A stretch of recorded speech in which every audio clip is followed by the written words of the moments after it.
que ya vos... Listo. Al aire. Hola, ¿cómo están?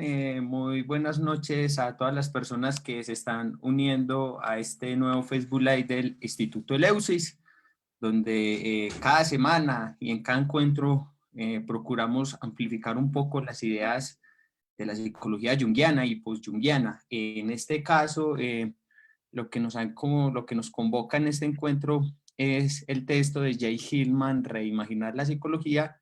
Ya como había comentado en el primer video, en los 4 que hice anteriores hice como un esbozo a nivel general, unas pequeñas pinceladas de lo que es este texto. Ya conversando ya con mi amigo Alejandro Chavarría de México, decidimos tratar el tema mucho más a profundidad, y en el primer encuentro estuvimos pues tratando pues como el prefacio de la importancia de lo impersonal, de deshumanizar la psicología, de liberarla de los sustancialismos personalistas que tenía la psicología junguiana clásica del alma. Entonces hemos procurado pues como dar una visión mucho más amplia acerca de lo que es la psique, la psicología arquetipal, y en especial este texto que lo escribió en 1975. ¿Qué más, Alejo? Muy buenas noches, ¿cómo estás? Hola, John, muy buenas noches. Pues mira, un texto, como yo te he dicho, muy importante, me parece esencial para poder avanzar dentro de la psicología junguiana, y que, como ya te había dicho yo, en el mundo junguiano es muy poco leído, o muy poco leído de forma seria. Los junguianos no acuden a él porque obviamente pone de cabeza, voltea toda la temática de Jung y los conceptos los ve desde un punto de vista completamente distintos. Y aún dentro de la psicología arquetipal, no es abordado de manera crítica el mismo, es decir, la visión que este texto emana no se autoaplica a la misma psicología arquetípica. Y no solamente es mi opinión, fíjate que hace tiempo un amigo mío, Gustavo Beck es un doctor en psicología arquetipal, es experto en Hillman. Entonces él me compartió su tesis, y precisamente su tesis se comienza con esas afirmaciones. Es decir, él textualmente dice que el texto, los arquetipales, ¿sí? Caen en un manejo de la psicología de Hillman, del pensamiento de Hillman, muy similar a lo que Hillman reprocha de los junguianos con Jung. Entonces es una repetición vacía en donde precisamente la imagen, el alma y el punto de vista desde estos elementos es obliterado. Avanzamos la vez pasada, John, con el prefacio. Sí, avanzamos muy poco, pero yo creo que está bien. Es decir, a mí personalmente no me gusta corretear un texto, o sea, me gusta irlo saboreando, Destilando, hablándolo alquímicamente, reflexionándolo. exactamente. O sea, dejar ahí que repose. Yo, fíjate que cuando yo era estudiante de psicología, ya hace ya como unos 15 años, yo creo, era un lector voraz, o sea, leía muchísimo, muchísimo y muy rápido. Pero conforme he ido madurando estas ideas, me han exigido una lectura más lenta. Entonces hay veces en que puedo quedarme con unas pocas páginas durante días, ¿no? Y estarlas mascullando y mascullando, pensando en ello constantemente. Entonces, sí. Bueno, eso yo creo que es parte de este proceso. Sí, ve, a mí me pasó lo mismo con Gigeris. Con Gigeris empezaba a leerlo así rápido, pero en realidad no se puede porque si no se hay como un detalle en las ideas, en lo que él plantea, en reflexionarlas, en destilarlas, no se puede llegar como a una reflexión, como a subir a esa noción de la idea misma, el conocimiento en esa parte más elevada. Eso me pasó con Luis Orozco, que estuvimos conversando un poco, estábamos destilando un poco, él estaba leyendo el texto de Respuesta a Job, y nos quedamos como en una cuestión del arquetipo, solamente en una idea, y hablamos sobre esa idea por lo menos 4 horas seguidas, solamente una idea. Entonces, el pensamiento da también pues para mucho. Comparto lo que vos estás diciendo porque también en los mismos psicólogos arquetipales se ha visto también ese sustancialismo, se ha visto también ese personalismo, estar descargando las imágenes arquetípicas constantemente en el sujeto, en la vida misma, en el proceso que más de lo que está hablando el alma, más en lo que es la vida propia del individuo. Y eso lleva pues como a muchas tergiversaciones también, que no se entiende lo que es el deslinde que hace Hillman de Jung, que es completamente, y no dan el giro completo. Entonces cogen a Hillman, pero para seguirlo descargando en el mismo personalismo, en el mismo sustancialismo, en la cotidianidad del sujeto, en la depresión del sujeto, en las circunstancias cotidianas, psíquicas del sujeto, pero que no ven el proceso de hacer alma que está ahí, que se está viviendo el sujeto, donde la psique, donde el alma se está personificando ahí, que no corresponde ni siquiera al individuo. Me hiciste acordar de Gigerich en un texto que publicó hace poco, Las ficciones que curan, los factores que curan. Entonces, Ale Vica publicó en su muro una frasecita de ese texto donde decía que realmente lo que hay que trabajar es la noción, la conciencia. La persona debe de ser un tabú, se debe que dejar ahí quietecita, no tocar para nada. Entonces, los mismos arquetipales se olvidaron de las ideas, de la imaginación, se olvidaron de las personificaciones y se centraron en la persona y ver entonces cómo esta mujer representa entonces a Afrodita, a Perséfone, cómo estamos viviendo entonces estas imágenes arquetípicas descargadas en nosotros y hablan de nosotros, los dioses de cada hombre, los dioses de cada mujer. Por ejemplo, de Giancino Babole, entonces una cuestión muy reduccionista aún así del alma, y tal como lo hemos mencionado, Hillman en Deshumanizar dice que el alma tiene su propio proceso, que habla de cosas inhumanas que no tienen nada que ver con nosotros, con lo humano, demasiado humano, que nosotros más bien somos al servicio de ese trabajo de la psique, del alma que se está haciendo, y que es ella quien se individua. Entonces, esa idea de Gigerich en ese aspecto es fundamental, porque cuando se descarga la psique en lo personal, en trabajar la persona misma, se está olvidando entonces el alma entra como a ser relegada a un segundo lugar, que no tiene, aunque ellos piensan que tienen importancia en el trabajo, pero realmente uno se da cuenta dentro de los procesos que no es así. Entonces hay una confusión total de lo que realmente Hillman desarrolló en este texto. Es que hay una visión muy ingenua de la relación de el ego con el alma. Es decir, uno podría pensar, y regularmente es el abordaje junguiano, que si uno puede hablar indistintamente del ego y del alma, ¿no? Es decir, si uno habla acerca de los arquetipos, acerca de las imágenes luminosas, acerca de epifanías, acerca de complejos y cosas impersonales, ajá, uno está ya directamente, perdón, implicado en ese mundo. O sea, uno está hablando ya de lo transpersonal, podríamos decir. Pero no es cierto, es decir, no importa de lo que hablemos, lo que importa es desde dónde lo hablemos. Si nosotros estamos hablando desde el ego acerca de los temas del alma, pues ya no es el alma la que estamos tocando, porque cuando hablamos del alma, hemos dejado atrás el ego, estamos incapacitados para esa dimensión. Obviamente podemos regresar otra vez a nuestros asuntos personales, a nuestras necesidades como psicólogos y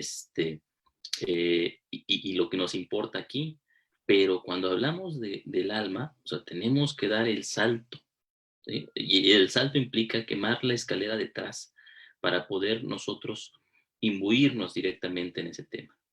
Ahora, yo creo que a mí me parece importante, John, que precisamente precisemos sobre algunos de los conceptos de los que vamos a hablar, porque de repente quedan muy, muy, muy, muy vagos, ¿no? Si los decimos así. Por ejemplo, cuando hablamos del alma, ¿no? ¿Qué es el alma? Pues, se puede entender desde muchos niveles.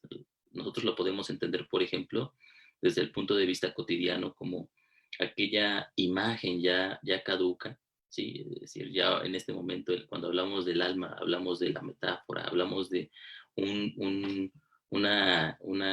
lo usamos como una forma de expresión simplemente para hablar acerca del hálito de vida que en algún momento de la historia fue completamente parte de la cultura, ¿sí? Pero ahorita cuando hablamos de alma, pues hablamos de una idea religiosa en sí misma, ¿no? Sí.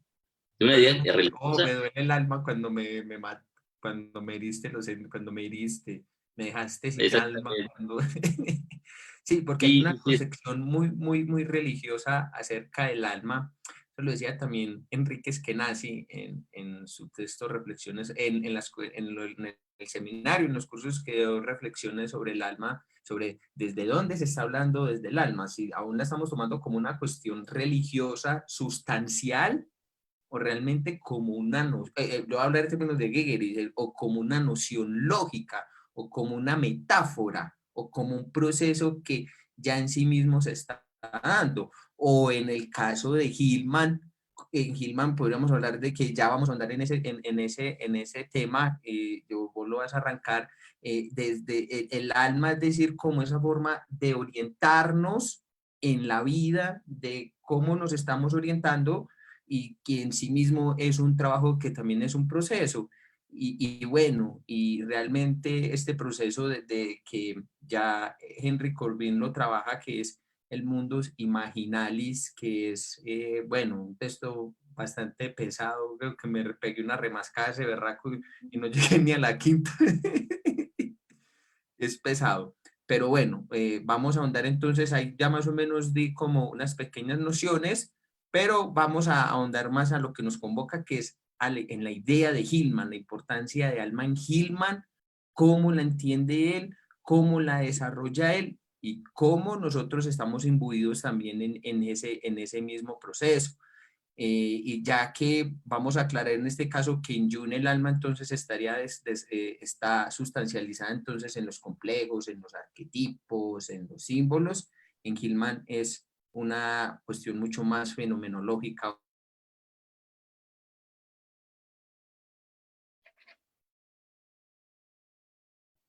Ok, sí, no sé si se fue yo o no me fui yo. Entonces, fenomenológica.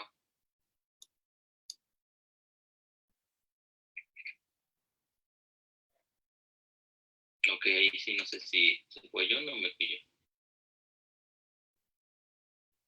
Ok, creo que se fue yo. John, ¿sigues ahí? Ok, sí, no sé si se fue yo o no me fui yo. Ok, creo que se fue yo. John, ¿sigues ahí? Ok, se desconectó John. Vamos a esperar a que se conecte. Me parece que tiene algunos problemas con su internet. Entonces, bueno, Hillman comienza su introducción. Acuérdense, apenas vamos en la introducción, hemos pasado hemos pasado apenas el prefacio. Y en su introducción comienza con esas palabras, dice Hillman: este libro trata de la creación del alma. Es un intento de fundar una psicología del alma, un ensayo que pretende reimaginar la psicología desde el punto de vista del alma. ¿Por qué James Hillman hace tanto énfasis en el alma? Eh, Como personas comunes y corrientes, es decir, como entes cotidianos, nosotros no tenemos la necesidad de tratar el tema del alma como algo nocional. Es decir, como las personas cuando hablan de alma, hablan de una sustancia, hablan de un objeto, hablan de una forma metafísica a través de la cual ellos quieren decir lo más interno de su propia vida. Uh-huh. Entonces, cuando nosotros hacemos, a ver, permítanme, ya nos alcanzo ya.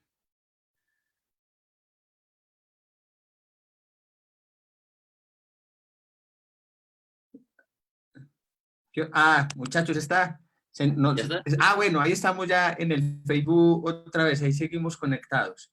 Muy Bueno, bien, te nos fuiste un rato. esto Acababa está de leer como el primer... medio...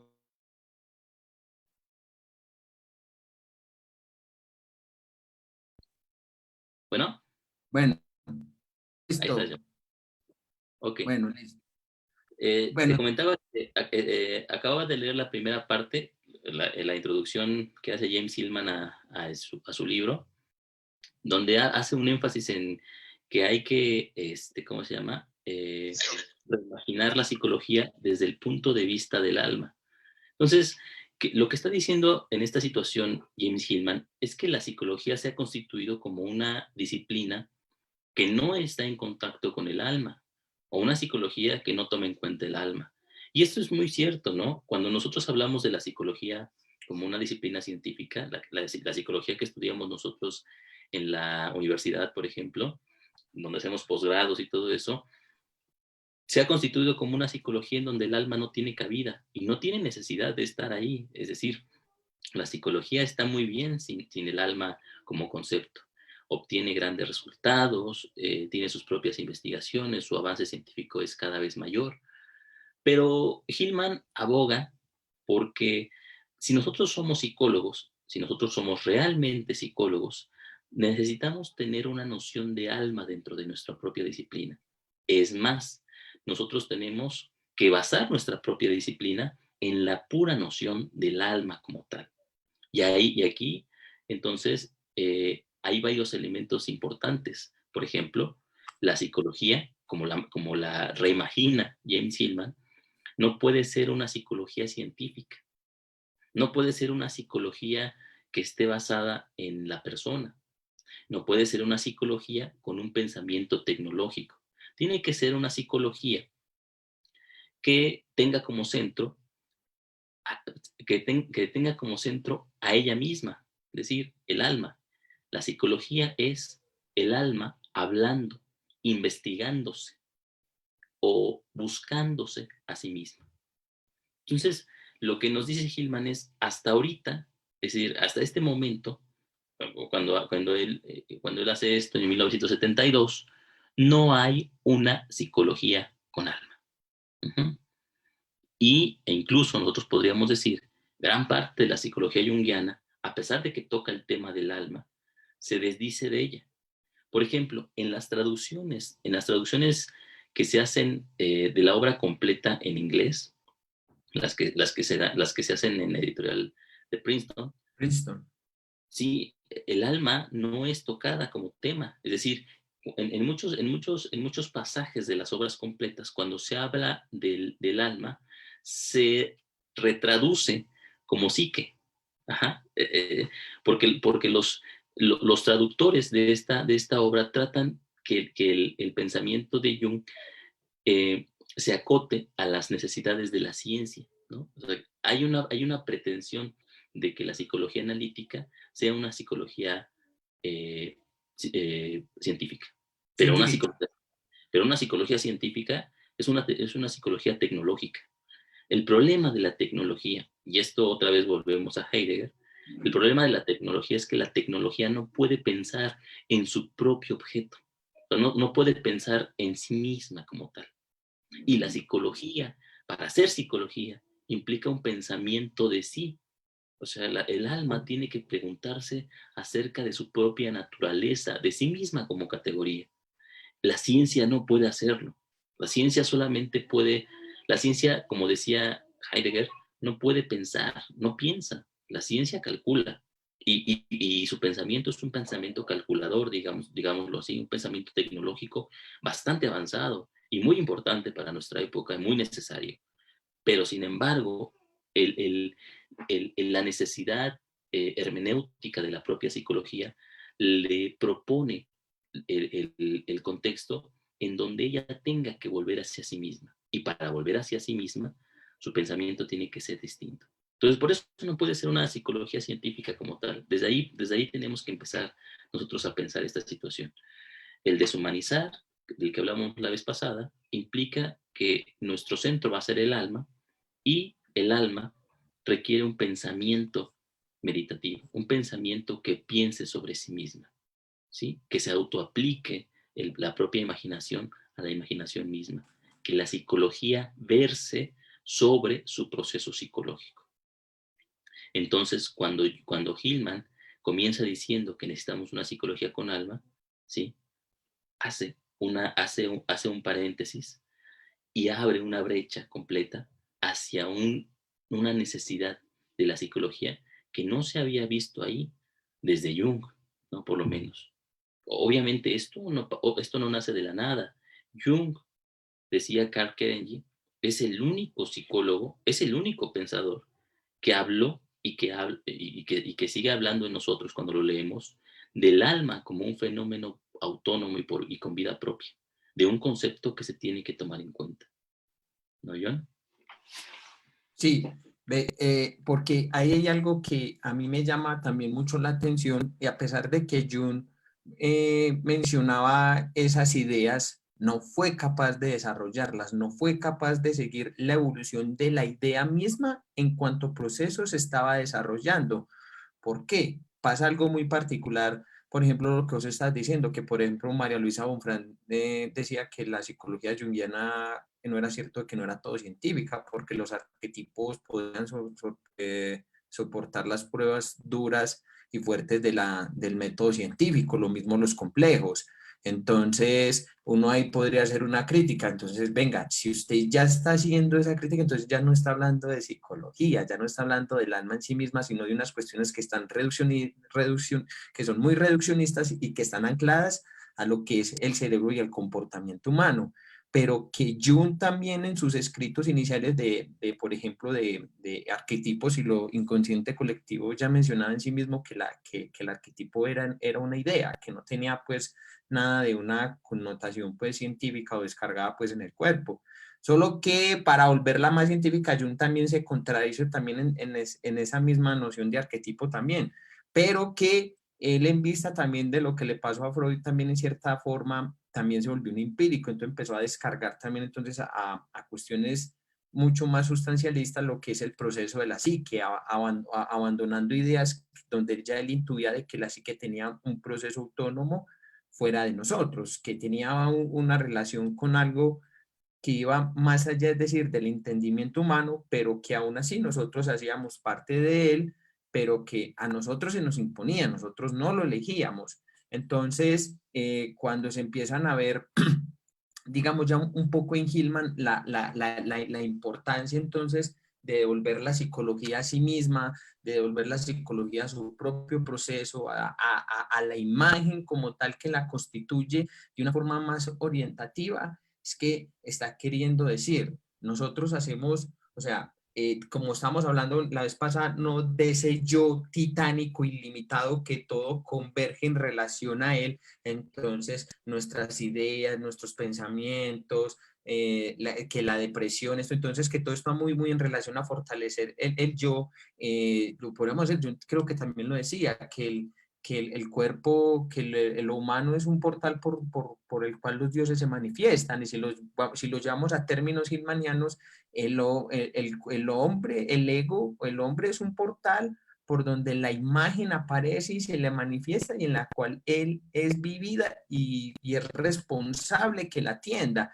Entonces, es también ahí donde uno podría empezar a relacionar cómo la constitución arquetipal, es decir, imaginal de la psique, se crea entre una estancia muy intermedia, es decir, en el mundo imaginalis, que no tienen ni que es una conversión tanto entonces de este mundo, de esta esfera sensorial, física, gobernada por lo humano, pero también por esta parte de lo abstracto, de la idea, de la razón, del intelecto, de esta conjetura mucho más intelectual, y está ese mundo intermedio, es decir, donde converge tanto lo uno como lo otro para dar una constitución como tal a la imagen, donde la imagen se elabora, pero es decir, donde están anclados ambos mundos y que en sí mismos ya están simbolizados, ya tienen un proceso, ya hay en la imagen misma es una forma que ya se está simbolizando y que no necesita entonces de ponerle arquetipos o investirla con nuevos símbolos porque ya en sí misma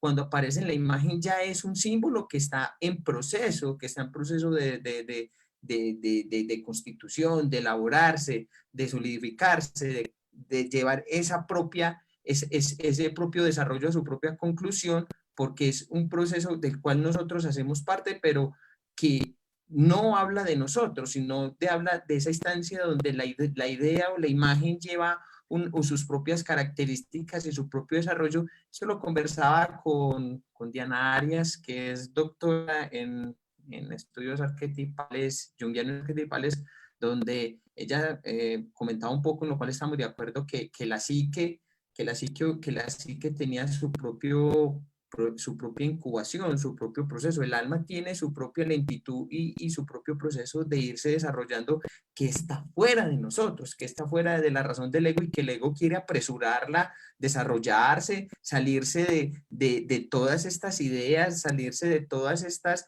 manifestaciones que convergen en él, porque no quiere atender al alma misma en su proceso. O sea, hay una huida constante de hacernos responsables de estas situaciones que aparecen en nosotros, pero que no nos pertenecen, sino que somos los cuidadores de esas imágenes que nos devienen constantemente porque se nos imponen, no las elegimos.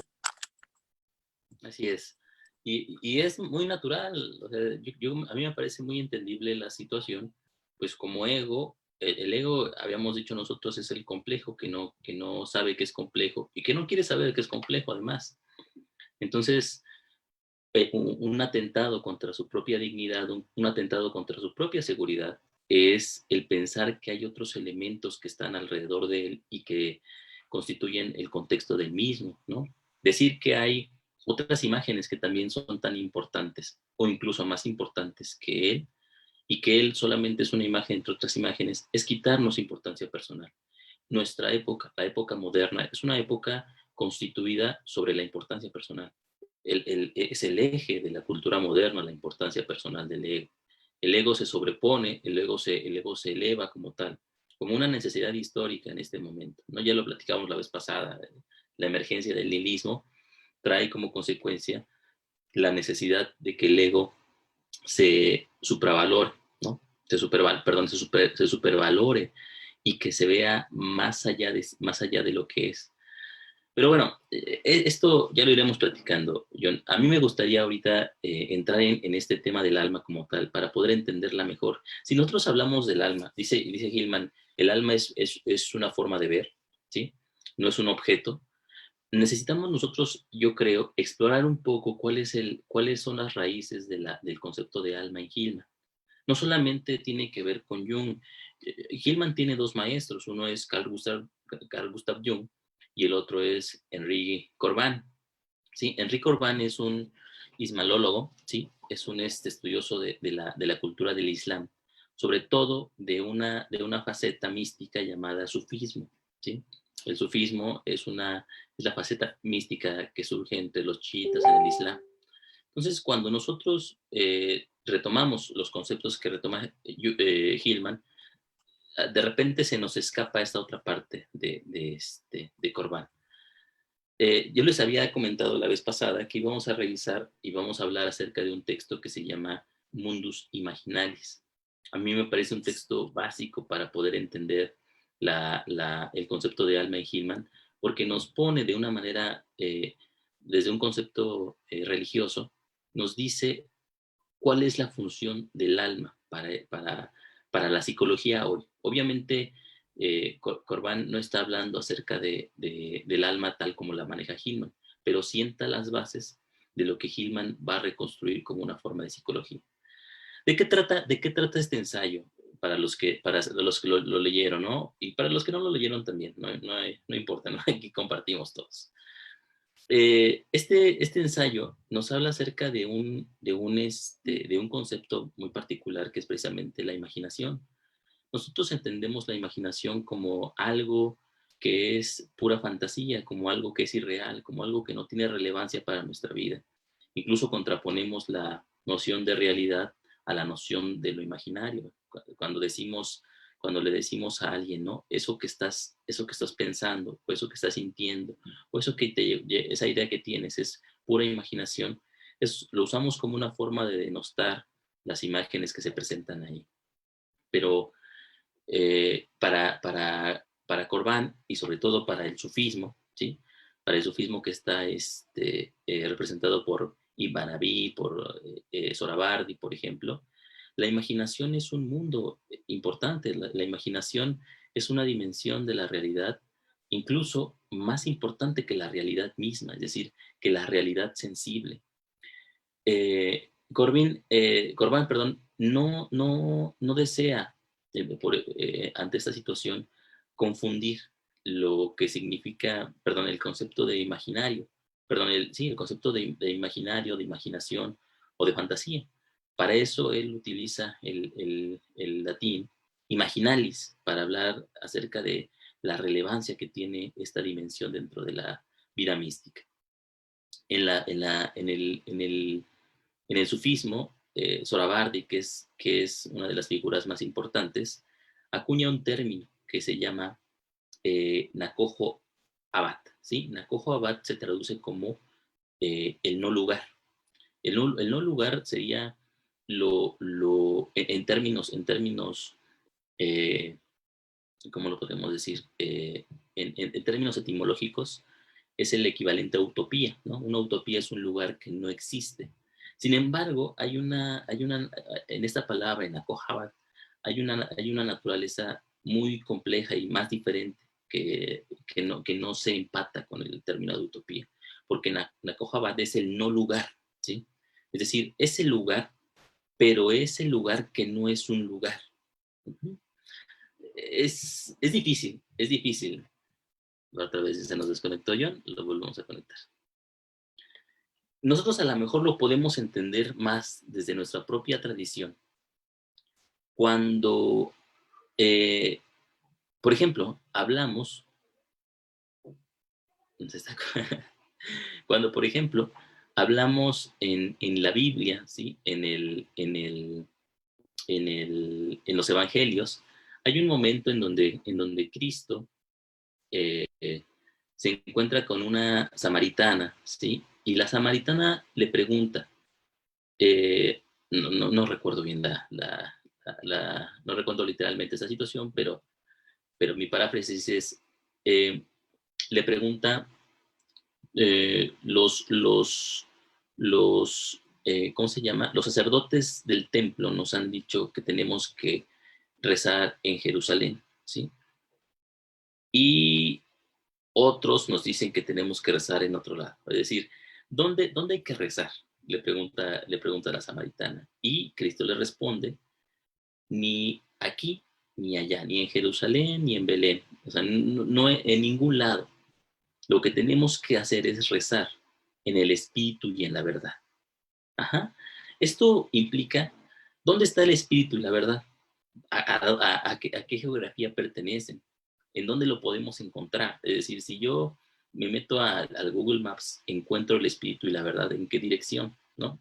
Obviamente no hay una dirección en particular. Lo que está diciendo en ese punto Cristo es, hay que rezar en la negación del lugar, en el no lugar, en aquello que no está en ningún lado.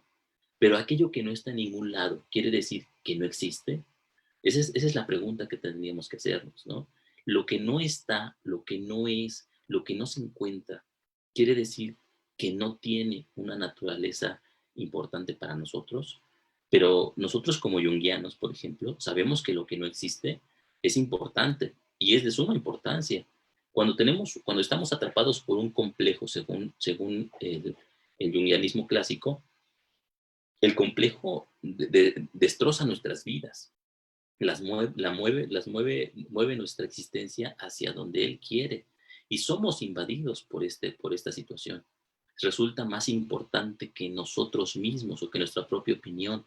La opinión y la autonomía del complejo cobran relevancia sobre nuestra propia decisión volitiva.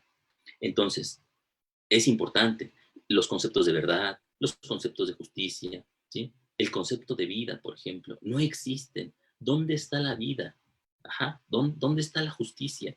Y sin embargo, nosotros nos movemos y existimos como sociedad y como cultura alrededor de estos conceptos, acerca del concepto de libertad, ¿no?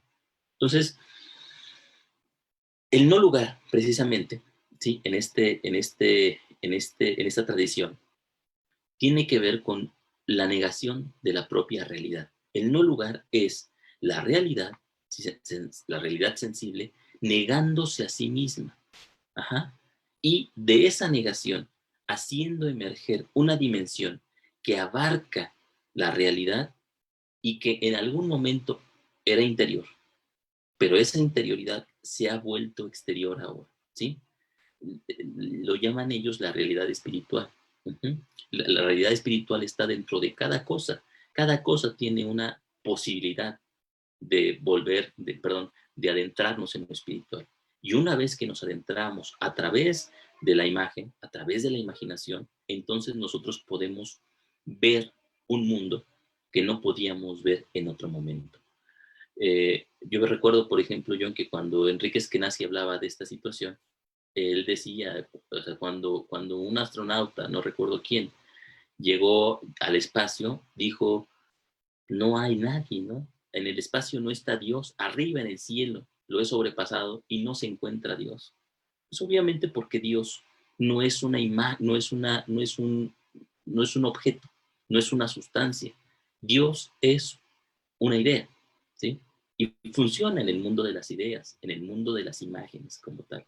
Es una imagen que nos sirve y que le sirvió a la cultura de cierta época para entender los fenómenos y que se le presentó sin que la cultura lo dijera. Es decir, no hubo nadie que dijera, vamos a crear unos conceptos, unas imágenes llamados dioses para poder entender la naturaleza. No, se presentaron a la conciencia.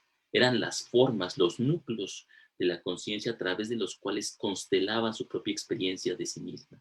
Entonces, Sí, es un poco más, bien más o menos también como la misma idea de cómo a Muhammad le vino el Corán, porque él piensa que él dice que el Corán a él le llegó, que él no dice yo me voy a sentar a escribir Corán, sino que fue algo que le llegó a él, fue algo que concibió en él y que fue el portal por donde el cual ese Corán se escribió. Lo mismo le pasó a Elena Blavatsky. Elena Blavatsky, la creó de la teosofía, ella decía que ella era intermediaria, que a ella eso le llegaba ya, o sea, que ella no tenía influencia sobre eso, sino que ella ya le venían estas ideas y que ella lo único que hacía era como plasmarlas, servirle a ella. Ya yo lo pongo pues así como en estos términos. Y entonces es aquí donde, donde nos podríamos remitir también un poco a lo que vos estabas mencionando ahorita, que es muy en relación a que se piensa que nosotros somos los constructores de la historia, que nosotros somos los que la hacemos, ¿no? Nosotros, es decir, hablándolo en estos términos del mundo imaginalis, de esta parte, de este mundo intermedio, somos la parte, somos el portal de esas ideas que nos devienen, que nos vienen y que se exteriorizan porque ya en sí mismas están interiorizadas, porque no es algo que esté en una dicotomía, sino que se contiene tanto la una como la otra al mismo tiempo, que están ahí encerradas, pero que van siempre hacia un devenir de esa orientación del alma misma, por decirlo de alguna manera, o de ese devenir de la psique, o cómo nos vamos orientando también en la misma vida con esas propias ideas. En ese momento, por ejemplo, para los griegos fueron los dioses politeístas, después fue el monoteísmo, después fue el romanticismo, después fue la razón, la época de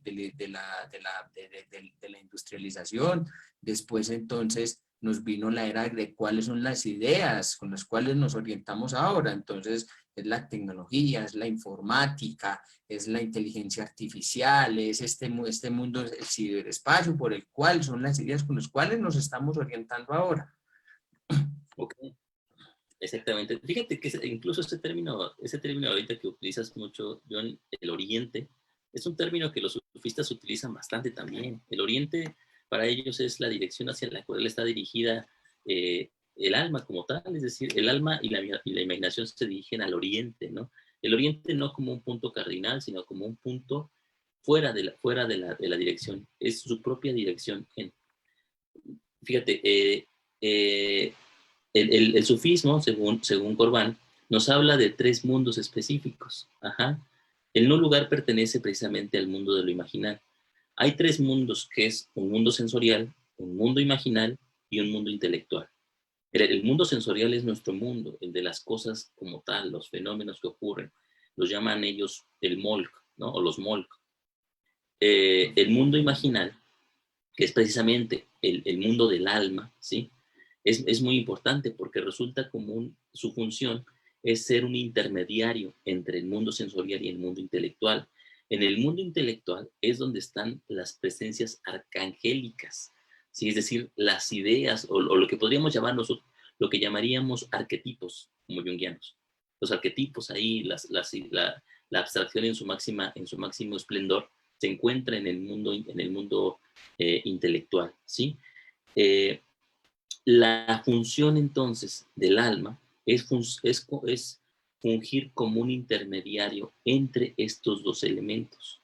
O sea, las imágenes que se nos aparecen provienen del mundo imaginario. Y estas imágenes tienen dos formas de operación particular. Una, desustancializa las cosas, es decir, hace que las cosas pierdan su materia y se vuelvan imagen, y otra da sustancia a las ideas, hace que las ideas abstractas se asienten en una imagen particular. Nosotros Se solamente concreticen. se concreticen exactamente.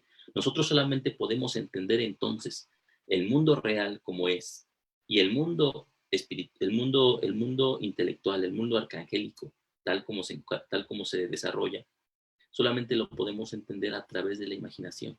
Solamente a través de la imagen podemos nosotros entender y ver y comprender el proceso de desarrollo del alma y del sujeto. Ahora, esta función mediadora, fíjate que no sé si tú hayas alguna vez entrado, por ejemplo, en el movimiento cátaro, por ejemplo. Los En cátaros, claro, del la- gnosticismo, claro, sí lo he exactamente. estudiado un poco. Es que yo creo como junguianos tocamos esos temas, ¿no?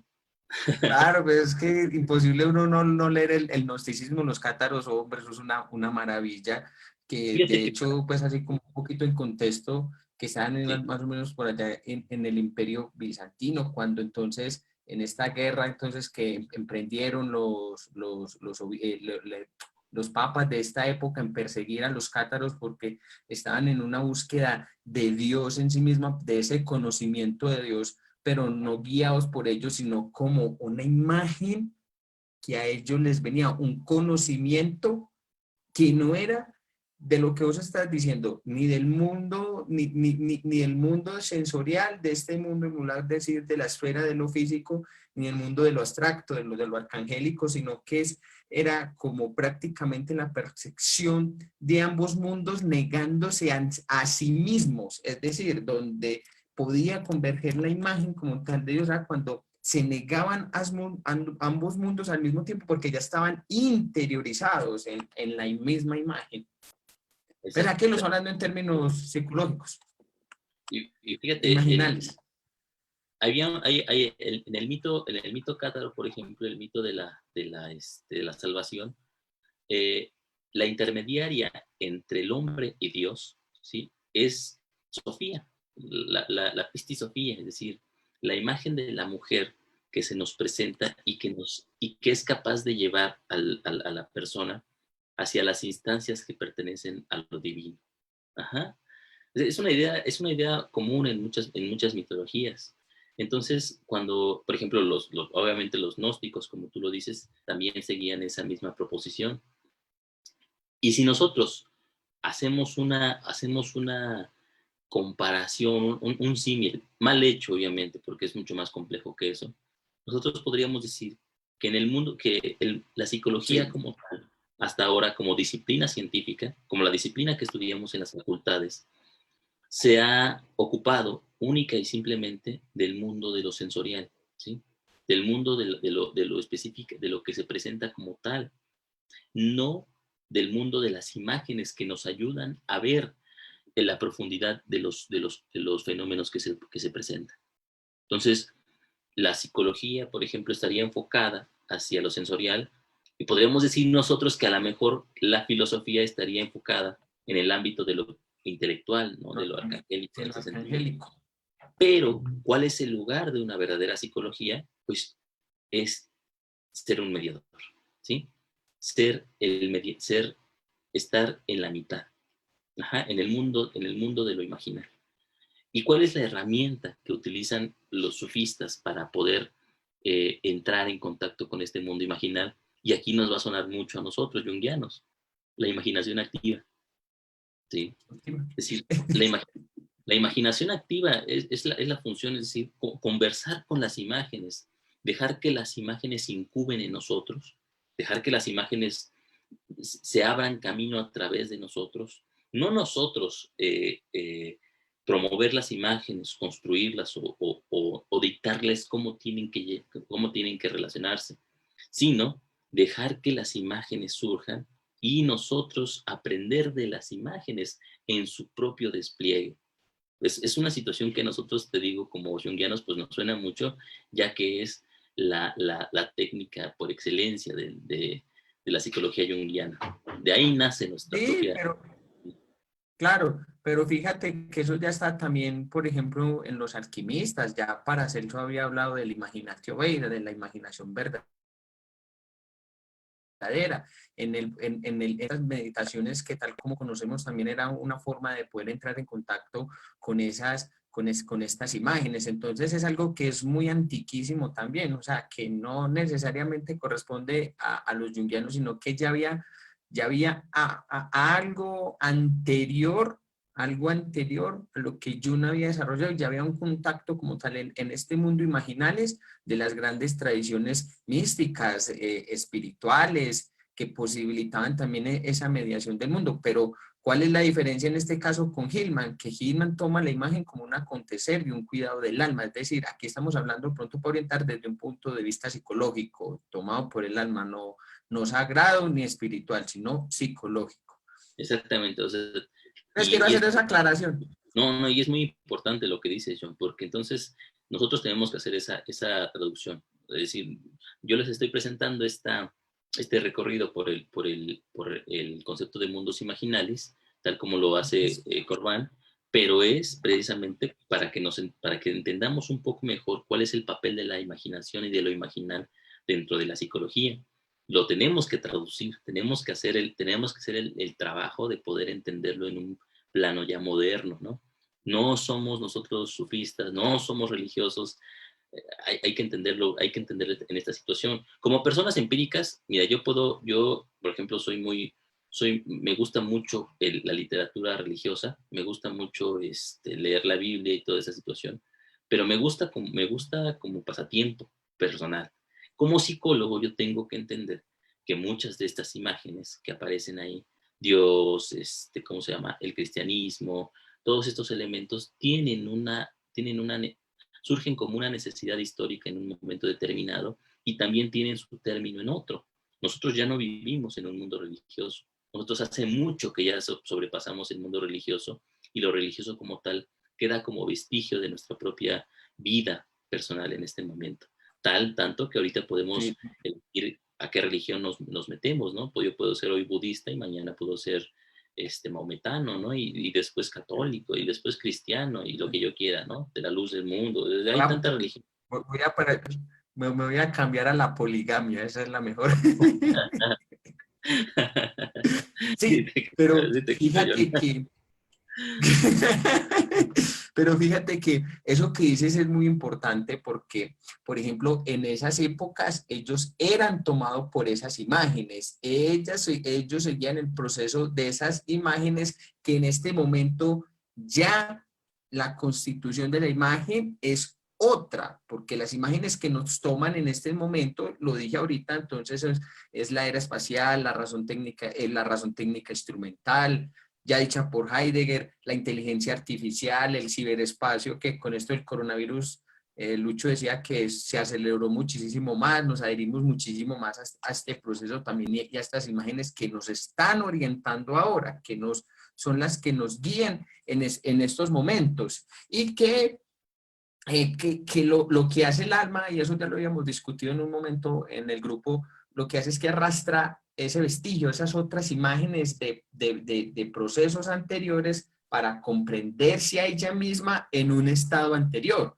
pero que no es necesario, por ejemplo, como hacen los junguianos clásicos que retoman de todos esos vestigios de estas imágenes para aplicarlos a una vida, a lo actual, a lo que nos acontece ahora. Entonces se hipostasea la imagen, se falsea tal y como nos deviene. Y un ejemplo claro de esto es que cuando uno escucha a los junguianos clásicos y a muchos arquetipales hablar que, por ejemplo, que los mitos que estamos viviendo ahora entonces son el mito pánico, el mito prometeico, el mito de Narciso.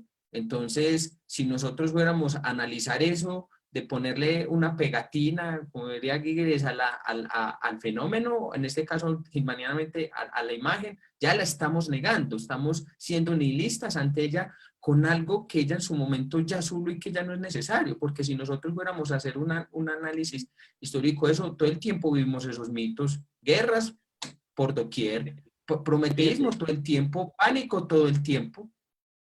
Fíjate, Gilman, más adelante hace un relato, ¿no? Hace un ejemplo, da un ejemplo de un sueño particular en donde un hombre, me parece que tiene un accidente, ¿no? Tiene un accidente, no, va sobre un caballo y el caballo se rompe la pierna, ajá. Entonces se rompe una pata y el psicólogo tiene que decidir en esa situación entonces si qué hacer con esa imagen. La mayoría de los psicólogos obviamente lo que hacen es, bueno, obviamente si trabajan con sueños, es tratar de compensar la imagen, ¿no? Bueno, el caballo no tendría que haberse roto la pierna, vamos a recuperar esa pierna, ¿no? Vamos a cuidar al caballo, vamos a alimentarlo, vamos a tratarlo bien y esas cosas. Como si nuestra intención, ¿cómo lo podríamos decir? Como si nuestra intención moral, como si un moralismo latente dentro de la psicología atrapara las imágenes en esa misma conducta. Hay una necesidad normativa en nosotros como psicólogos, en donde creemos que las cosas tienen que ser de acuerdo a ciertas ideas que tenemos. En la psicología esto es muy común, ¿eh? En la psicología somos Sí. unos moralistas de primera, ¿sí? Si nosotros decimos que las cosas tienen que Eso ser te de iba a esta decir. forma, sí, nosotros aplicamos ese ámbito moral a, lo cual es terrible, lo cual es terrible porque la imagen no se tiene que, o sea, no tiene que subsumirse a normas, o sea, es decir, O normas ajustarse, no se tiene que ajustar.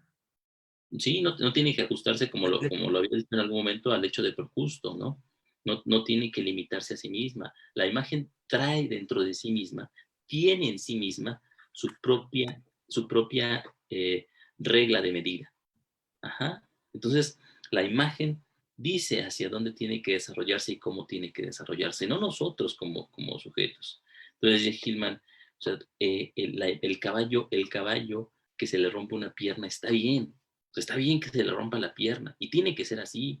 O sea, no tenemos que buscar una salida a esa situación porque a nosotros nos molesta como personas imbuidos por una moral.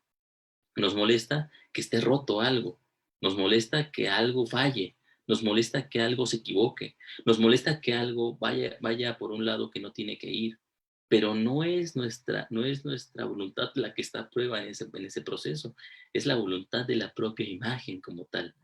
Entonces, nosotros tenemos que seguir a la imagen, tenemos que adherirnos, como decía López Pedraza, a la imagen y seguir Gracias. sus propias reglas y sus propias necesidades. Entonces, si nosotros, por ejemplo, decimos, y esto es lo que hacen muchos psicólogos junguianos en este momento, bueno, el COVID, por ejemplo, nos ha traído a nosotros la gran lección de que tenemos que cuidar a la madre naturaleza y tenemos otra vez que reencantarla, ¿no? Y volver a relacionarnos con ella de una forma genuina, verdadera y todo eso, bueno, suena muy bonito y tiene mucho de práctico para la vida humana, pero como psicólogos nosotros no sabemos, porque es una imagen allá afuera que se nos presenta como tal y que no nos viene a decir nada a nosotros, o sea, no viene para beneficiarnos ni para castigarnos, ¿no? Te has portado mal, mal hijo, y entonces tienes que ser castigado. Y aquí está tu lección es una pandemia de varios meses, ¿no? No es así, o sea, la imagen, No, no es el fenómeno. así porque, sí, porque Gilman también dice, y eso después lo retoma Gigeris, que la psique, el alma es opus contra natura, es decir, la gran obra sigue el alma su propio proceso y lo natural tiene su propio proceso también. Que nosotros nos relacionemos de una manera tan nefasta con la naturaleza, eso es otra cosa, pero Es la nuestro problema. psique, Ese es nuestro problema y nosotros tenemos que hacer algo con eso. O sea, si nosotros queremos sobrevivir como especie, tenemos que hacer algo para poder remediar esa situación.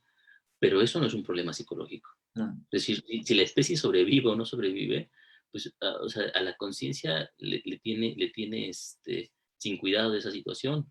Obviamente porque si nosotros, bueno, ya eso toca a Gigery, pero podríamos empezar a manejarlo. El alma, como el proceso de la conciencia en su despliegue, ¿sí? Tiene también otras vías de desarrollo, además de lo humano. Y es posible que lo humano hace mucho haya dejado de ser el contexto de la propia alma expresándose a sí misma, ¿no? Ya hay otros elementos. Bueno, Sí, pero en este sentido, entonces, volvamos otra vez yo, al sí, concepto del alma. yo, sí, pero quiero traer algo a colación de eso que vos estás mencionando, del cual habla Gigeris muy en relación al sueño. Entonces, dice más o menos así.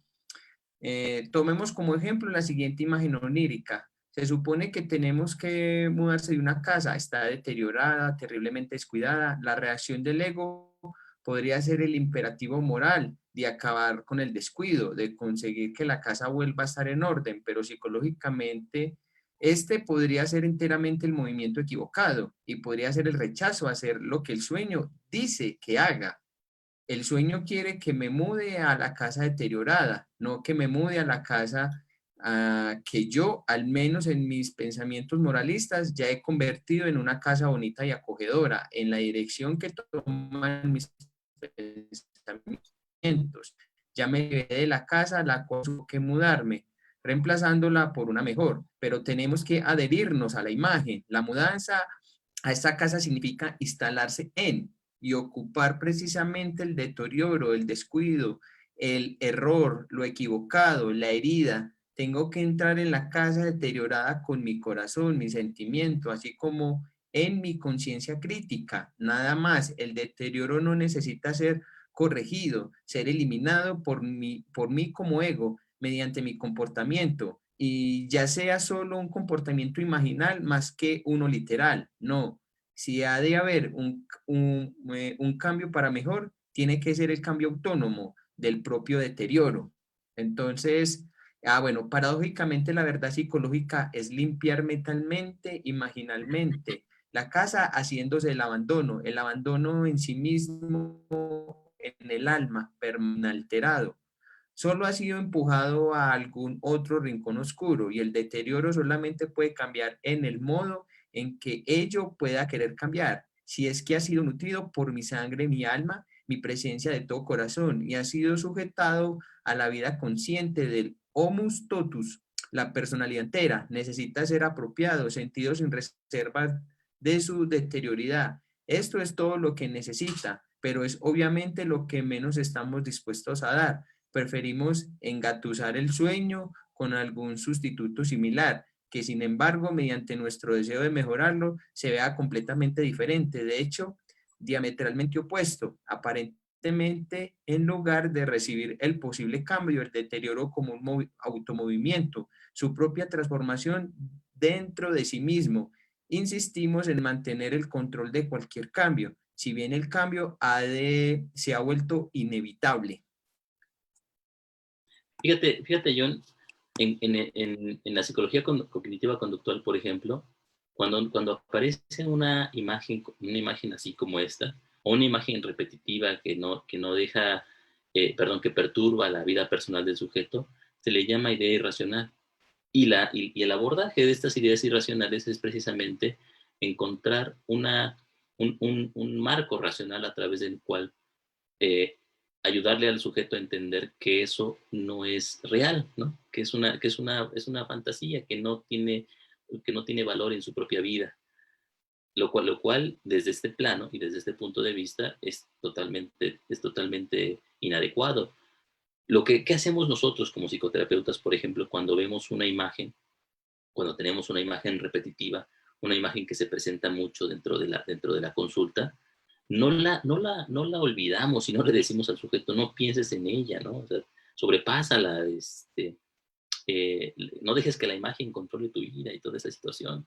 Lo que hacemos es quedarnos en la imagen, o sea, le pedimos al sujeto, vamos a conversar con la imagen, hablemos con la imagen, deja que la imagen continúe, sigue soñando la imagen, ¿no? Como en algún momento, ¿no?, instaba Jung en cuanto al mito. Continuamos con el proceso de la imagen, no lo coartamos, ni le decimos cómo tiene que ser. Nosotros nos apegamos a la sabiduría propia de la imagen que se nos va presentando y la seguimos hasta donde tenga que llegar y hacia donde nos quiera llevar en particular. Este proceso, ¿sí?, que es un proceso yo lo llamo de alteridad radical, implica que nosotros dejemos parte del control que tenemos sobre nuestra propia vida a una vida autónoma que se presenta en nosotros. Perdón, no en nosotros, sino que se nos presenta a nosotros. Porque tenemos que tener clara esa situación. Esta imagen no es mi imagen, no me pertenece a mí, yo no la creo. Y no tiene que ver siempre con mi vida personal. La toca en algún momento y soy tocado por ella. Pero la imagen es su propia vida y tiene su propia vida, tiene su propia psicología. Es decir, en términos, o sea, nosotros podríamos hacer un perfil psicológico de la imagen y la imagen sería alguien muy diferente a nosotros. No se desprende de nosotros. Si acaso, en algunos puntos, se alimenta de nuestra propia existencia. Fíjate, en El alma y el inframundo, perdón, en El sueño y el Sueño el inframundo, inframundo. de Hillman en algún momento dice, en el sueño, la imagen retoma su propia vida a través de las imágenes que nosotros le otorgamos. Es decir, no es el sueño el que nos pertenece, nosotros le pertenecemos al sueño. Y esa es una idea que obviamente como egos personales, ¿no?, como sujetos, no nos gusta. No nos gusta porque implica perder importancia y perder el control. Sí, fíjate que para terminar, para complementarte un poco esa idea, Rafael López Pedraza, en Eros y Psique, en el prólogo, la autora decía algo muy bonito, que cuando se reunían en torno a los seminarios de Rafael López Pedraza, se reunían en torno a la imagen, entonces empezaban a psiquear las imágenes, pero ella decía algo muy bonito, ¿y por qué no dejar que las imágenes nos psiqueen a nosotros? Es decir, que las imágenes se manifiesten a través de nosotros y a través de ella haga su propio proceso, y que hable ella misma a través de nosotros también, que como se está diciendo, hay veces que nos toca, hay veces que no nos toca, pero acompañar es decir, que la imagen se psique a sí misma y que ella también hable en ese mismo proceso de lo que ella es en tanto imagen y en tanto proceso que se va desarrollando como alma, porque es una forma orientativa, porque aquí estamos hablando de todo esto en relación al mundo imaginalis y cómo Gilman el alma es una forma de orientarnos, de seguir la vida. Es que le te iba a decir que la vida lógica del alma. No, ya es otro tema más adelante. Esto es otro tema, sino que es que se me iba a escapar, lo siento, eso fue un pequeño lapsus digerichano que tuve. Pero, digamos, sigue esa imagen en su devenir. Entonces, que se sigue haciendo, que se sigue desarrollando ya en ese mismo momento, pero que hay que acompañarla, como dice Gilman, hasta que ella se individúe a sí misma. Porque es que ahí es donde los jungianos clásicos dicen que nosotros somos los que nos individuamos, pues nosotros nos individuamos, si muchos nos podemos diferenciar. Es un concepto muy, muy interesante, ¿no? Pero ese es para otro momento, para Gehrig, ese concepto de la individuación y de Ah, la no, individuación. pero aquí lo estoy tocando es en Gilman, ¿no? En Giger Ah, es otra cosa. fíjate, Yana, a mí nada más me gustaría terminar esta parte, John, con una imagen precisamente que nos aclara mucho en esta situación. Cuando un biólogo, por ejemplo, ¿no? Eh, estudia un fenómeno biológico, ¿sí? Por ejemplo, estudia la vida de una especie, la vida de un proceso biológico que se desarrolla, ¿sí? ¿Será que él interviene? Es decir, cuando una especie mata a otra, cuando una especie se sobrepone sobre otra, él dirá, está mal, o sea, está mal que el león se coma a su presa, está mal que la destroce, está mal que la madre de una especie se coma a sus propias crías. Pues obviamente no, es decir, no intenta moralizar ni aplicar un estándar ético al fenómeno que se le está presentando. Intenta entenderlo, ¿no? ¿Por qué? ¿Qué pasa? ¿En qué contexto? Es decir, cuál es la función que tiene para sí misma esa conducta en el fenómeno que se presenta? Bueno, nosotros como psicólogos quizá tendríamos que aprender un poco de la visión del naturalista, ¿no? Y entonces atender a nuestro propio objeto, que son en este caso las imágenes psicológicas, y aprender de ellas. Ajá. Aprender de ellas no para nosotros, es decir, el biólogo no aprende ¿cómo se llama? El comportamiento animal o el desarrollo de una célula, no lo aprende para obtener una ganancia personal, ¿o sí? Es decir, no dice ahora que he estudiado al oso, pues he desarrollado mi propia oseidad, ¿no? En mí mismo y puedo entender mejor el mundo y mis relaciones y ahora tengo una vida más sana y más individuada.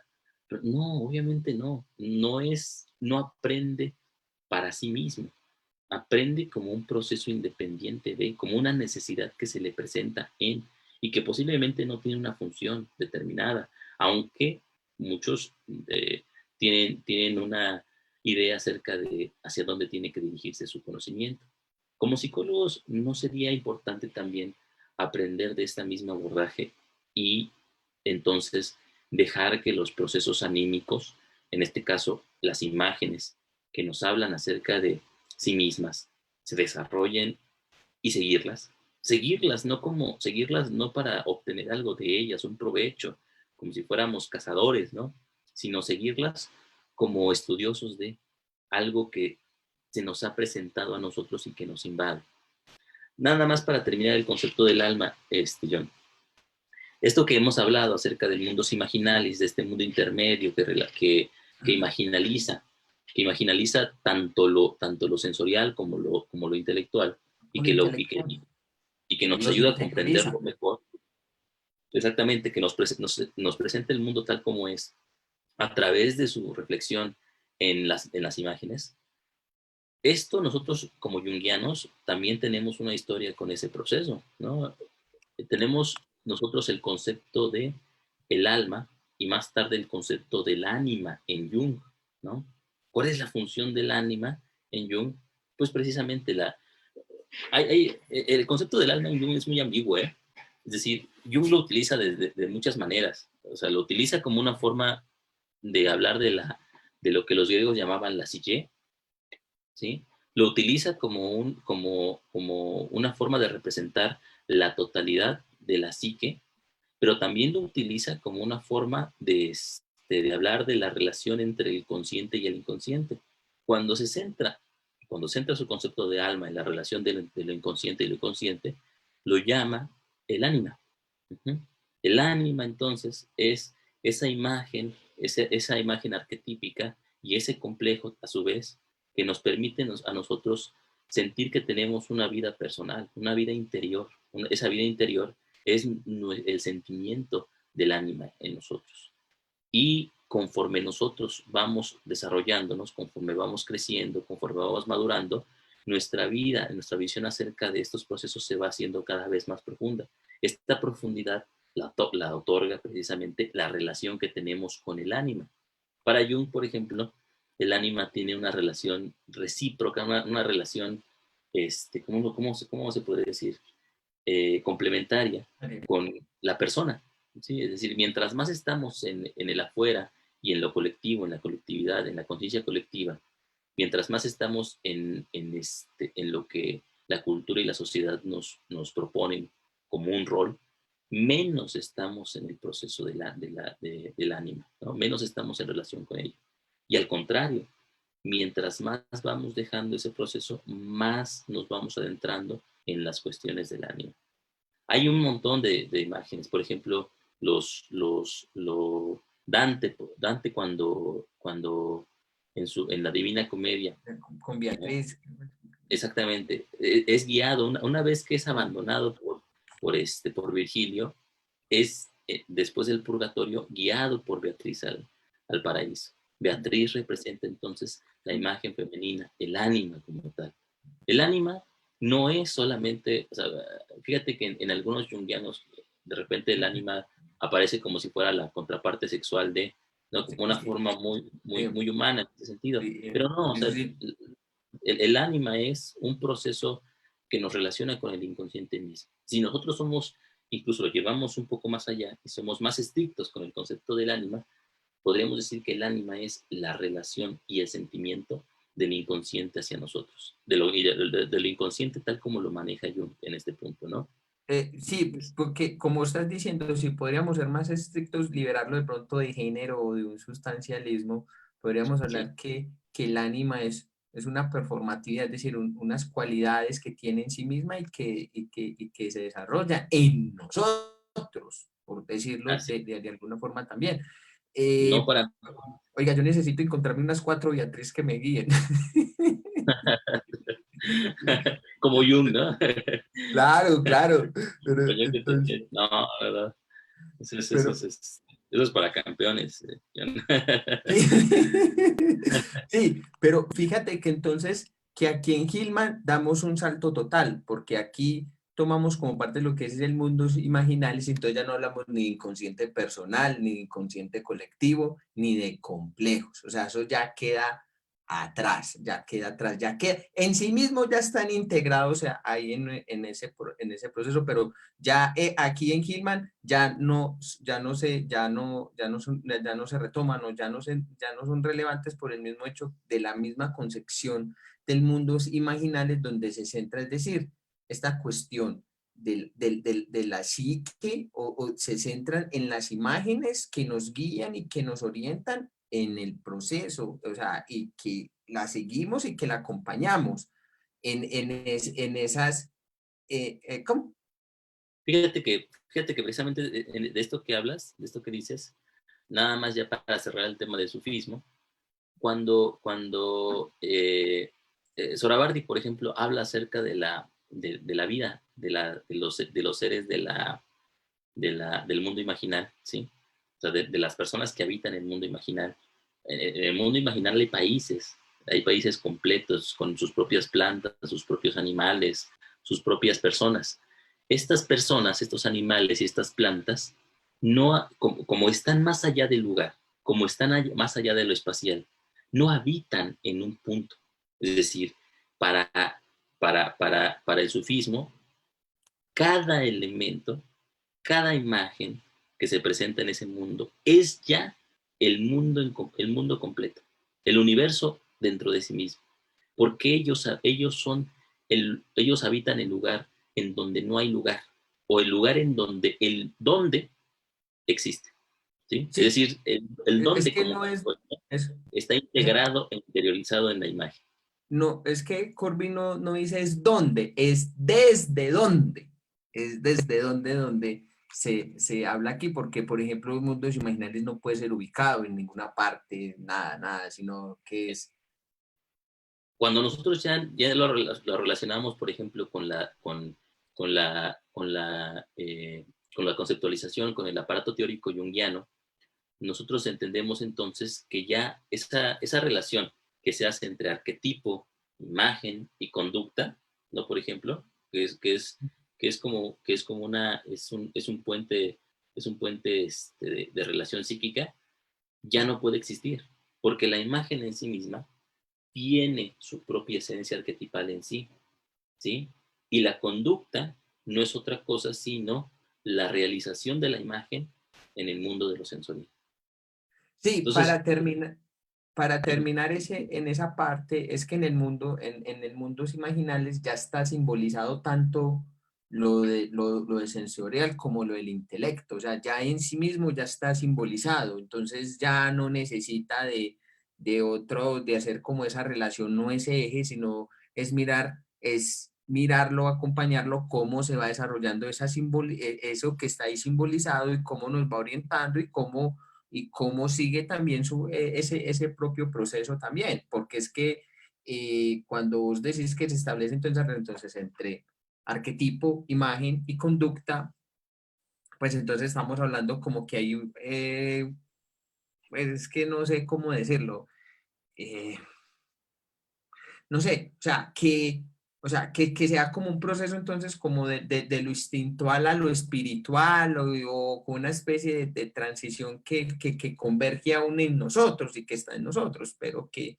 ya en esta instancia para Hillman ya no es nosotros, sino que la imagen, como vos decías, ya misma está, ya es arquetipal y no tiene ninguna relación con el arquetipo, ni con la conducta, ni con... sí, bueno, Sí, porque ya sí, todo lo tiene en sí misma. exactamente. O sea, sí tiene una relación con el arquetipo, pero no una relación, no una relación causal, es decir, no una relación en donde el arquetipo está en un lado y la imagen está en otro, sino la propia imagen, el fenómeno, podríamos decirlo como tal, Sí, ya tiene su propio espacio arquetipal en sí mismo. ¿Sí? Entonces, eh, cuando nosotros abordamos la imagen, la abordamos con la seguridad de que la imagen contiene todo lo que necesita dentro de sí mismo. No necesitamos agregarle nada. Por ejemplo, si se me presenta a mí la imagen, o sea, una imagen particular, ¿no? Este, sueño que mato a mis hijos, ¿no? Entonces, o sea, yo a lo mejor como junguiano ortodoxo diría, a ver, vamos a revisar el mito de Hércules matando a sus hijos, ¿no? Entonces es que lo que pasa es que hay un complejo materno que te ha obligado, como era a Hércules, matar a tus propios hijos en cualquier necesidad. Es decir, yo ya me fui a un elemento que no le pertenecía a mi imagen, ¿sí? Entonces, cuando yo digo que hay un complejo materno obligándome a romper mi relación con mis propios hijos o a matarlos metafóricamente en algún punto, pues, o sea, me puede servir a mí para poder entender esa situación en cuanto a lo personal, pero ¿qué pasa con la propia imagen? Es decir, yo tendría que pensar desde este punto de vista es, ¿cuál es por qué está bien? ¿Sí? Fíjate que a mí cuando yo empecé a entender a Hillman, cuando empecé a leerlo, algo, y también con Giger me sucedía lo mismo, una prerrogativa que yo tenía para poder asumir esta situación era preguntarme cada vez que ocurriera en consulta con un paciente, y no solamente con un paciente, sino en mi propia vida personal, cuando ocurriera algo, no preguntarme cómo lo puedo hacer para mejorarlo, por qué esto no tendría que suceder, sino al contrario, preguntarme por qué está bien que suceda, ¿sí? ¿Por qué tiene que suceder esto? Más que preguntarme, cómo lo puedo solucionar, preguntarme cómo lo puedo entender. Uh -huh. Y esta es una pregunta que no nos hacemos nosotros como psicólogos sí, cotidianamente, ¿no? sí, fíjate que a mí, por ejemplo, en consulta, cuando trabajo con los muchachos en el colegio, yo siempre, cuando empecé a leer a Gigeris, yo me preguntaba eso, o sea, pero ¿por qué mejorarlo y por qué no aceptar el proceso tal como a él le está deviniendo? ¿Qué se está gestando en él? ¿Qué está ocurriendo ahí?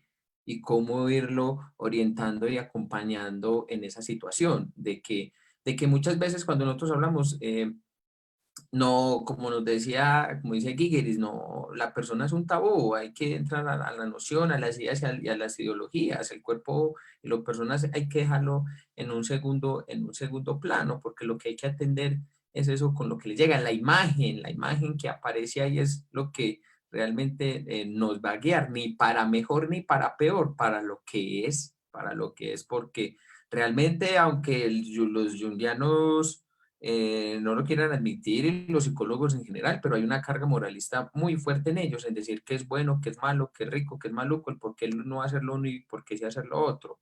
No, yo pienso Así es. que es ahí donde realmente Hillman libera un poco de todas estas cuestiones moralistas y nos da cuenta que hay que tener un proceso de la imagen del propio, de eso que se va presentando y que va surgiendo en ella, y que, como decías, que nace cuando nosotros le ponemos, digamos, que si la serpiente la transformamos en el complejo materno, es que esa es la madre, así que tenés una dificultad con la madre, etcétera, etcétera, perdiste la Exactamente. imagen, dejaste que la imagen se transformara en la mamá, en la sombra, etcétera, etcétera, etcétera, en el complejo materno por, pues, de lo que cuanta gente pues se le ocurra pues en los yugianos con que quieran simbolizar a la serpiente, ya están perdiendo la imagen, ya la Exactamente. están perdiendo en sí misma. Fíjate, entonces podemos ya entender mejor algo que dice Hillman precisamente en esta introducción, que dice, la labor de la psicología consiste en ofrecer una solución y encontrar un lugar para el alma dentro de su propio campo de estudio, ¿sí? Es decir, ya con esto me parece que queda más claro el concepto del alma y por qué es importante que la psicología se centre dentro de la ¿cómo se llama? Del estudio del alma por sí misma, ¿no? Una de las funciones de las que Hillman, perdón, una de las funciones con las que Hillman entiende que el alma se desarrolla es precisamente la reflexión. Nosotros entendemos el mundo no a través del mundo como es, sino a través del mundo como lo imaginamos. O ya en este plano, nosotros ya podríamos decir, nosotros entendemos al mundo como el alma lo imagina, ¿sí? Y como la visión que se nos dota a nosotros a través de, o sea, nuestra visión del mundo es el alma hablando acerca de sí misma, entiende el mundo. Entonces los fenómenos, las ideas, son reflejadas en las imágenes y las entendemos a través de las imágenes. Por eso es tan importante esto, por eso es tan importante apegarse a la imagen, porque la imagen contiene esta situación. Fíjate, Hillman propone tres funciones para el ánima posteriormente.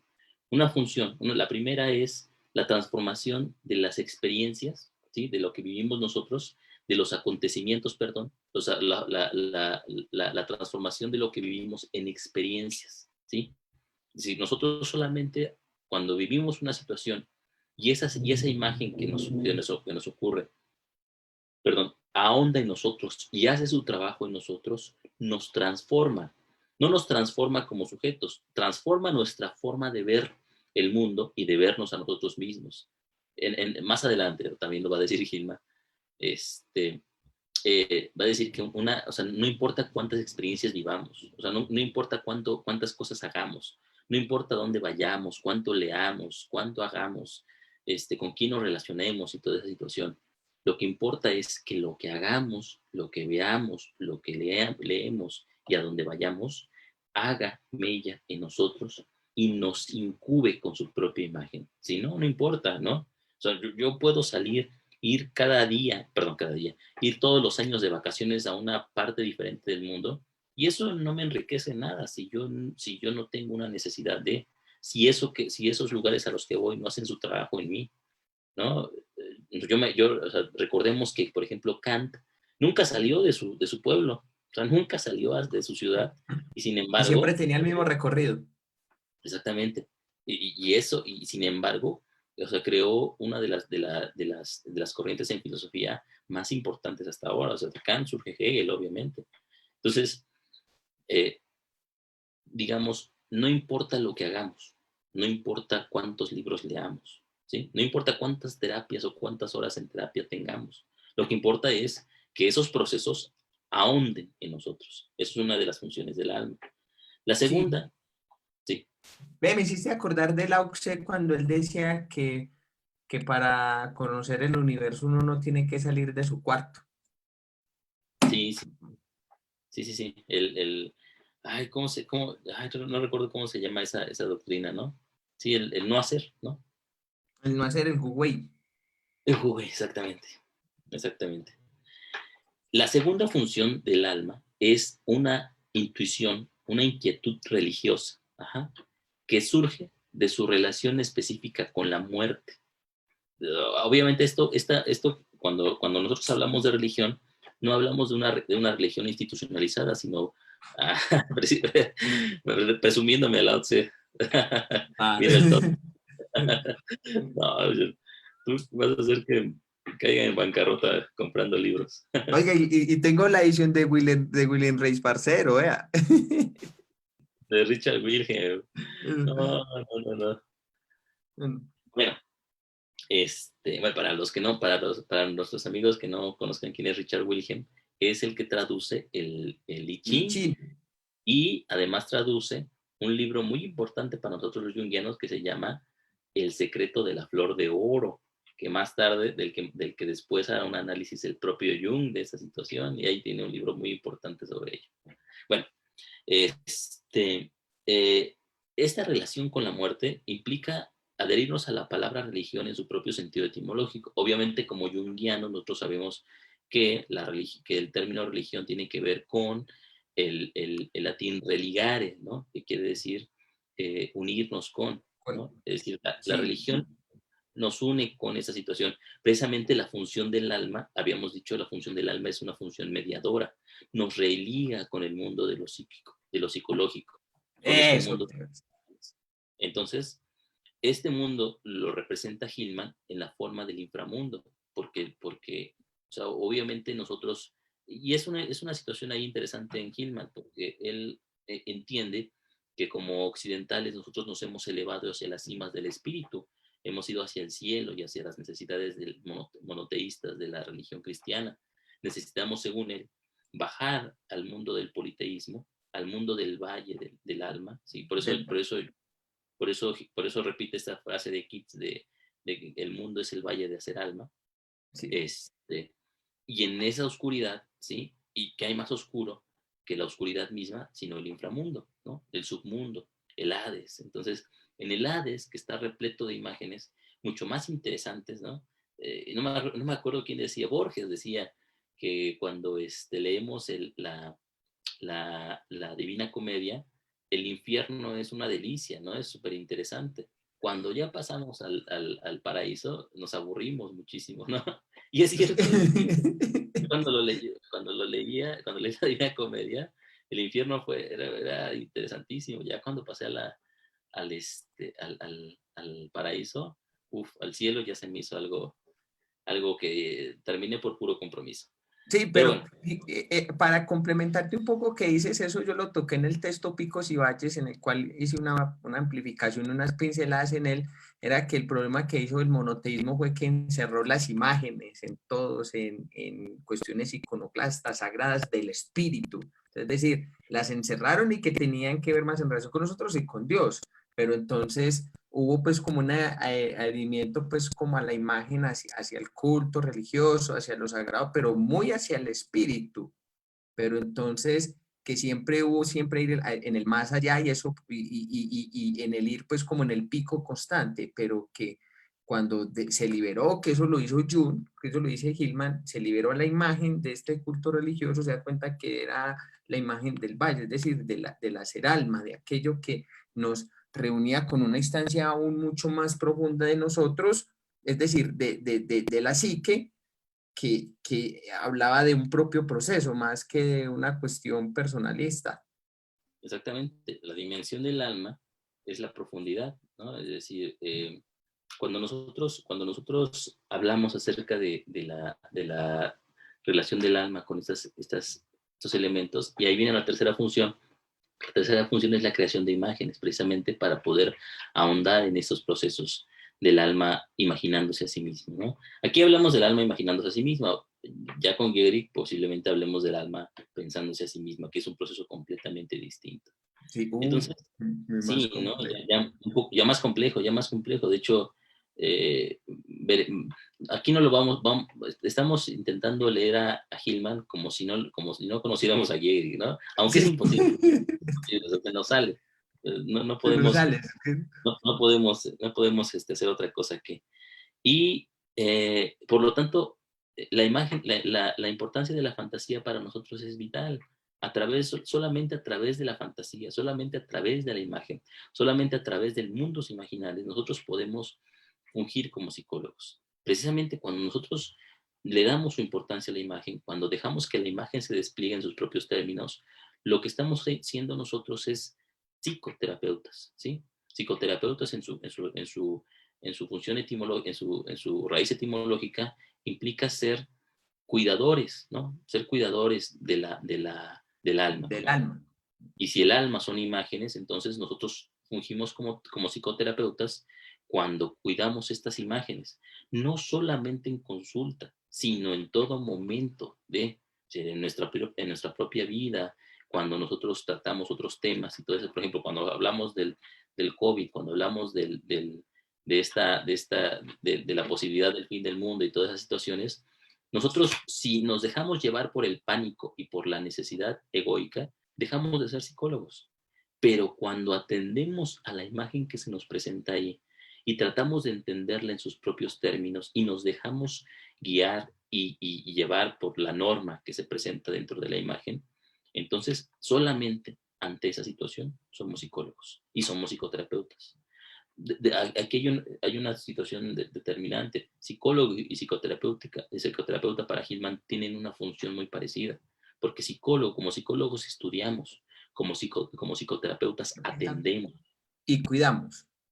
Exactamente. Entonces, no cuidamos como en el sentido de que las imágenes tengan que ser cuidadas, sino las cuidamos para precisamente nosotros ahondar dentro de esa situación y quizás permitir que esas imágenes ahonden en nosotros, ¿sí? O sea, no es que lo hagamos como un servicio al alma, es decir, el alma tiene su propia necesidad y su propia función, y nosotros quizá podemos seguir ese mismo proceso, ¿no? Seguir cuando yo de repente con mis pacientes me preguntan acerca de qué es el proceso terapéutico, yo les digo, decir, en la vida constantemente nosotros estamos llevados por un río que es nuestra propia existencia. Regularmente lo que hacemos es o nadamos contra corriente o o no sabemos o nos dejamos llevar, ¿sí?, por la inercia de la corriente. De lo que se trata y lo que vamos a intentar hacer aquí es nadar con la corriente, dejar que nos lleve, ser guiados por ella misma, ¿no? Entonces es una metáfora que yo utilizo para poder hablar acerca de lo que se va a hacer dentro del marco terapéutico. Jung, por ejemplo, cuando en su propio proceso, ¿sí?, en su nequía, en su encuentro con el submundo, encuentra estas imágenes, hace algo parecido, ¿sí? Por eso la psicología imaginal tiene que ser fundada dentro de una psicología que permita ese proceso. Sí, como tú dices, Jung en muchos aspectos no está a la altura en su propio pensamiento de las intuiciones que lo forman, de las imágenes que se le presentan, pero sin embargo, o sea, su obra, su trabajo es importantísimo. Nosotros no podríamos entender a ningún Hillman, no podríamos entender a Gehrig y no podríamos haber llegado a ellos si un Jung, un genio como Jung, no hubiera construido una psicología tratando de estar a la altura de este proceso. ¿Sí? Entonces, No, de hecho es que aquí la crítica generalmente cuando la hacemos, pues parte es en Jung, pero también a la prostitución que le han hecho a la obra de Jung, que sí, y esa es otra cosa, ¿no? que eso es otra Ya cosa, cuando hablamos, como tú dices, ya cuando hablamos de libros como como los dioses de cada mujer, ¿no? Los dioses de cada hombre, los dioses de la mujer madura, todo eso. Híjole, pues ya estamos hablando acerca de una, como tú bien lo llamas, de una prostitución de estas ideas. Es decir, prostitución en el sentido de un pensamiento tecnológico que ha invadido el campo de lo junguiano.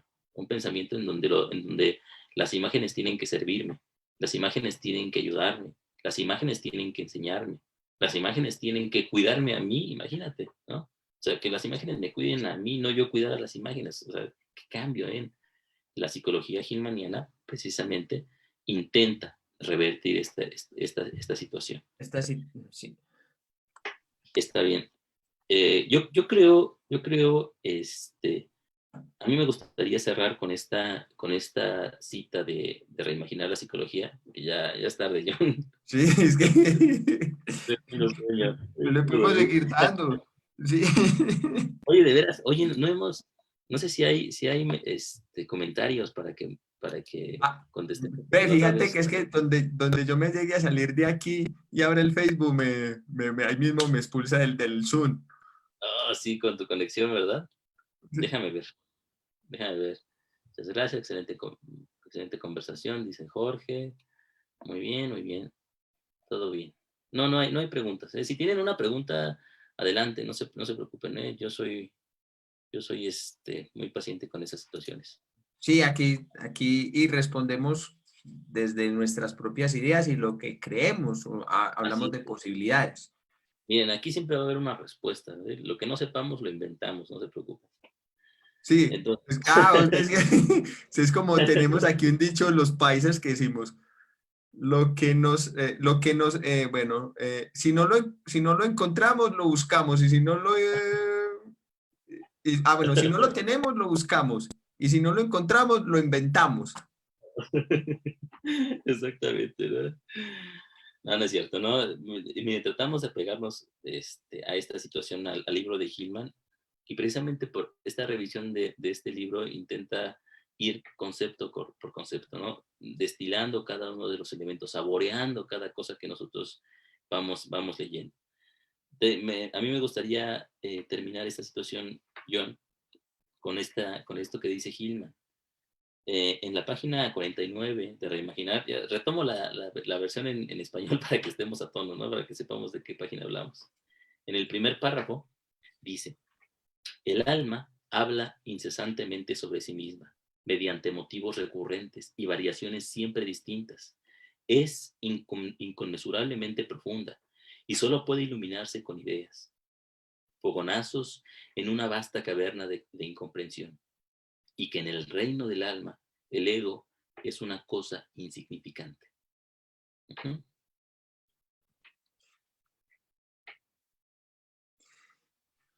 Ahí lo podemos ya la reflexionamos, le podemos dar otras 3 horas, no hay problema. Podríamos, pero me Sí, regañan en mi sí. casa. No, sí, yo también tengo. Ya tenemos que volver a los asuntos humanos demasiado humanos. Eh, Así es. Así es. Quisiera yo también terminar ahí con una pequeña, donde Gilman en la página 37 arranca también el libro diciendo que este libro trata de la creación de alma. Es un intento de fundar una psicología del alma, un ensayo que pretende reimaginar la psicología desde un punto de vista del alma. Exactamente. Ahí está, ¿no? Y esto tenemos que entenderlo y tenerlo presente todo el tiempo en esta situación. Fíjate, terminamos. Yo creo que con esto pasamos ya de la introducción. Ahora sí ya podemos pasar a los títulos. Así vamos a ir avanzando, ¿eh? Es decir, no, a mí no, te digo, no me gusta apresurarme con estos textos, y sobre todo cuando son tan importantes y ricos. O sea, imagínate, yo no sé Sí, si el público tenga esa sensación, pero yo personalmente disfruto mucho de esta plática, disfruto mucho de estar ahondando en estos temas y tratar de que ellos ahonden en mí. Entonces, el propósito de estas pláticas, y así siempre ha sido mi propósito en las cosas que hago, no es solamente hacerlas para ganar algo, sino hacerlas porque surgen como una necesidad en. Entonces, dejémonos llevar por el tema, a ver hacia dónde nos inspira, ¿no? ¿Qué nos dice? ¿Cuáles son sus necesidades? Y pues nosotros, ahora sí que como acá en México dicen, flojitos y cooperando, ¿no? Y a ver hasta dónde llegamos. Puede que ni siquiera lo terminemos, ¿no? Puede que nos quedemos en el primer capítulo y ya no andemos más, no sé. La sí. vida es un vaivén, entonces yo no tengo hasta ahorita una idea de cuándo vamos a terminar. O sea, posiblemente tardemos 4, 5, 6 meses, no sé. Es decir, No, nos puede demorar muchísimo. Aquí, pues, yo pienso que eso no, el tema no es de cuánto nos demora, lo que nos tengamos que demorar con el texto, pues, el también, eso chiste, no hay que ahora sí también, que hasta donde lleguemos, hasta donde nos el lleve el punto, texto. el punto es disfrutarlo, el punto es deleitarnos en la belleza de la imagen que se nos presenta. Sí, ¿algo más, Alejo, Nada más, John. de esto? Bueno, no, de ante todo, pues esperamos pues que lo que les compartimos en este Facebook Live le haya como aclarado un poco más de la idea de Alman en Hillman, que tal la desarrollamos desde el punto de vista, desde donde él la toma, que es desde Henry Corbin, pasando entonces, dando lugar desde el sufismo, llevándola también por la misma religión, llevándola también por unos mismos estadios que se nos van presentando a nosotros mismos y que también nos van guiando. Entonces, es también ese mismo lugar donde el alma, que es, lo que pasa es que hasta incluso hablar de eso es muy difícil, es supremamente complicado, eso le revuela a uno mucho la cabeza, pero que intentamos dar aquí nociones a partir de nuestras ideas, siendo tomados también por una idea de la cual nosotros nos acercamos pues al texto también, y que no es total, es una perspectiva también. Entonces, si ustedes van teniendo dudas, ahí con muchísimo gusto se las vamos respondiendo. Que tengan una excelente noche, y cualquier cosa en el Facebook ahí nos van escribiendo, que con muchísimo gusto les vamos respondiendo. Perfecto. Cuídense mucho, nos vemos la próxima. Y si yo les recomiendo que lean, si quieren entender un poco más, comenzamos ya con el capítulo 1, con la introducción al capítulo 1. Entonces, revísenlo bien y disfrútenlo mucho. Nos vemos. Nos vemos, John. Cuídate. Hágale, Alejo. Todo bien. A ver.